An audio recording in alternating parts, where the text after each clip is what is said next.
Welcome to this presentation, which should provide you with information to changes on the assessment and reporting system here at JESS.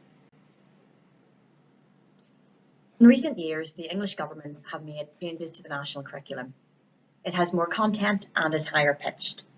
This is demonstrated by the fact that just over half of children tested in 2016 on the new curriculum met the expected standards across English, maths and science. In addition to a more rigorous curriculum, the government also decided to do away with the old levelling system. You might recognise the table as we used as a guide to assist parents in understanding where their child's level of attainment was each year. This system is no longer in use. How have these changes affected us at JESS? Well, we've been in a very fortunate position of already having a very strong, robust and holistic curriculum which caters for all children. Being overseas, we were also in the fortunate position of not having to say goodbye to the levels immediately, but we've had time to reassess and evaluate different alternatives to the old levelling system and not jump ship immediately. We have, we believe, taken the best bits from many different systems and created a solution that is right for our children. We have a combined system of teacher assessment with standardised assessment, which complement each other. And they do give the big picture for each and every child. So you may be asking yourself, what is the difference between teacher and standardised assessment? So what is teacher assessment? Well, this is the day-to-day ongoing assessment that takes place in your child's classroom by their class teacher. It is how the teacher who knows your child best uses their day-to-day knowledge to assess your child and make a judgment. It could be in the form of setting a learning objective at the start of a lesson and assessing which children show a secure grasp of the objective or which children need a little bit more support. It could be a casual chat between the child and their teacher, feedback provided in books, comments and observations in every single lesson. Key performance indicators are now a crucial part of this process of teacher assessment.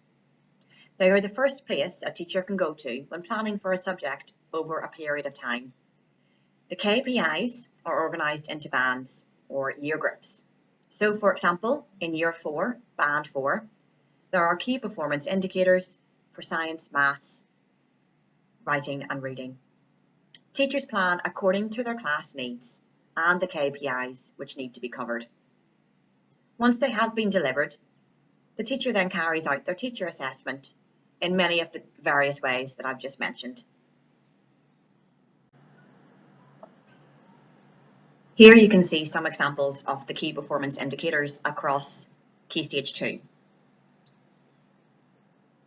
The first one, I can use the passive to affect the presentation of information in a sentence, is the expectation for Band 6, Year 6. I can often use fronted adverbials, e.g. yesterday, in the park, and so, is a Year 3 expectation. I can extend the range of sentences with more than one clause, is a Year 4 end of year expectation.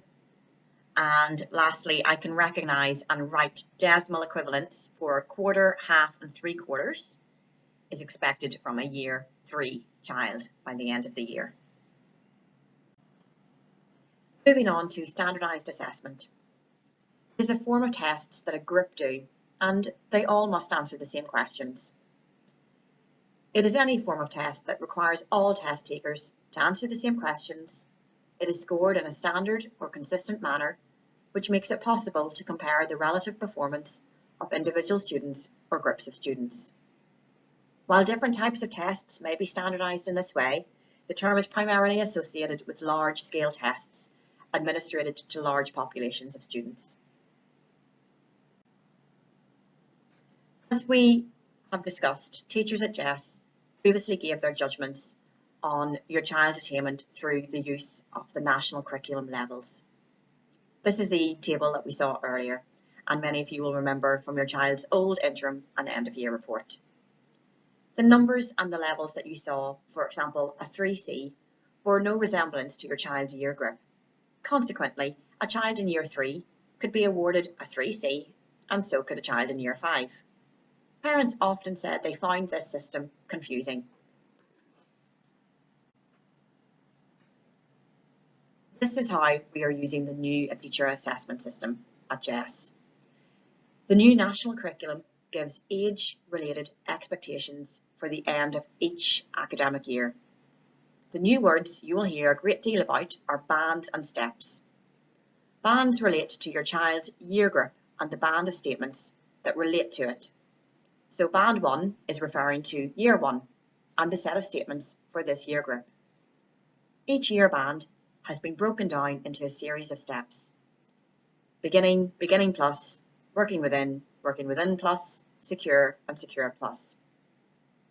By the end of the year, we anticipate that children will be working at least working within, and working within plus.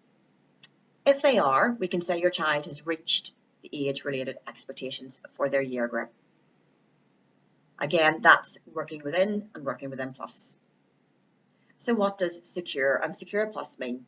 These bands are about consolidating and securing a deep and meaningful understanding of that band, not speeding through the bands, but rather ensuring that critical time is spent within these bands, securing the deepest understanding of the statements we possibly can. The 6 steps fit loosely with the idea that there are 6 half terms in a year, and it is hoped that an average child will make 6 steps progress each year. It is worth noting that every child is different. Early years teachers in the UK and JESS have been using this 6-step system for many years. This is a system of assessment that many other schools have chosen to use in the UK as well. So we know that we are aiming for children to reach working within and working within plus. How much progress they make depends on effort as well as ability. But we also know that a child's progress journey is rarely neat and tidy, and rates for progress can vary for all sorts of reasons. All children are different, and it is our job to respond to that. It is important to understand that children will not necessarily start on the beginning of each academic year. They will follow their own learning journey from Foundation 1 and work through the steps at their own pace to ensure they understand all the statements and do not have gaps in their learning. The curriculum is designed to allow this to happen. Teachers at JESS are highly proficient in giving your child the work they need at the right level of challenge. Let's look at the table that explains this.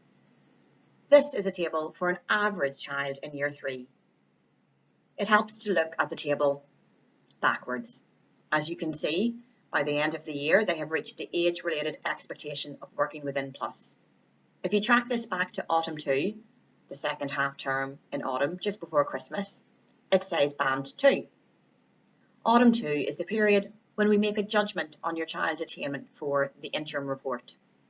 You should not be worried if you open your child's report next week and see this. Why? As you can see, by the end of the year, they will still get to where they need to be. It does not mean your child is literally working on the year 2 curriculum, but it does mean at this point in the year that your child still needs to achieve mastery of and consolidate key objectives. It is really important we ensure, particularly with this new challenging curriculum, that we do this. This table can perhaps be seen as the alternative to the one you used to see in your child's report. You can see how a child will progress through the chart from repeating the steps. And by the end of each academic year, the age-related expectation is to be working within and working within plus. So let's round up with a bit of a health warning. It is a new curriculum, which is harder. Younger children are completing aspects of the curriculum that older children would have previously covered. For these reasons, you can't compare your child's previous attainment with the new attainment.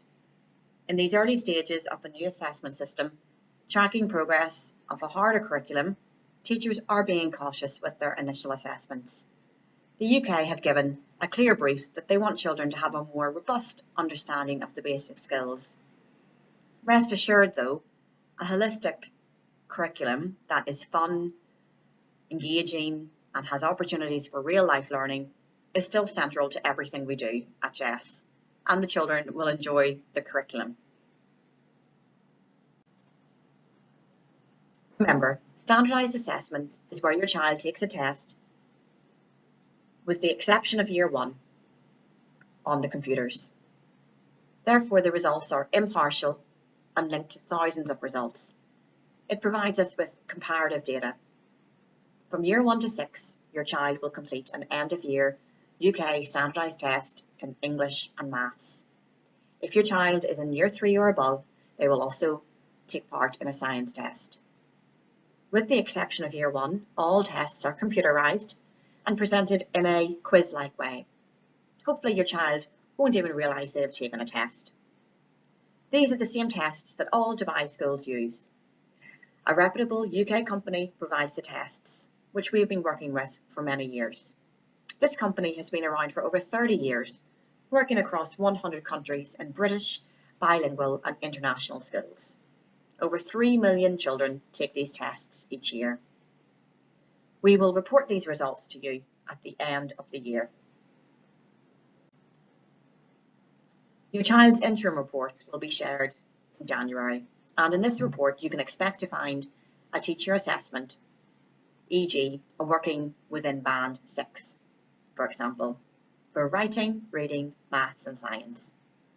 In term 3, you will be provided with this information, but in addition, you will also receive information on how your child performed in the standardised test.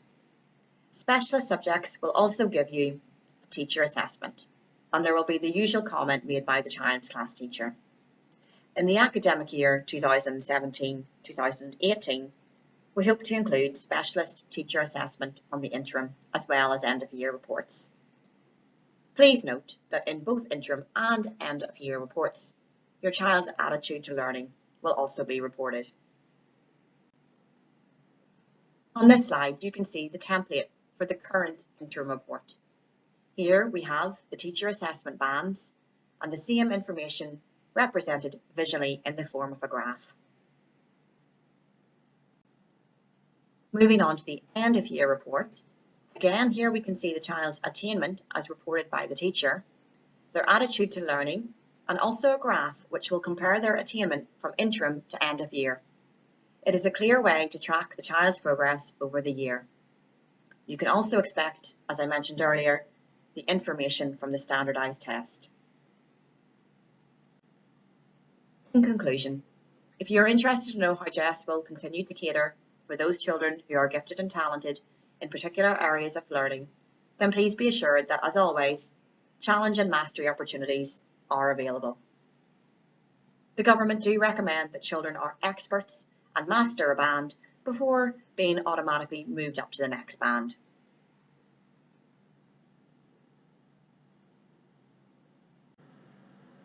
Thank you for taking the time to listen. If you have any further questions, please feel free to speak to your child's class teacher or any member of the senior leadership team. Thank you.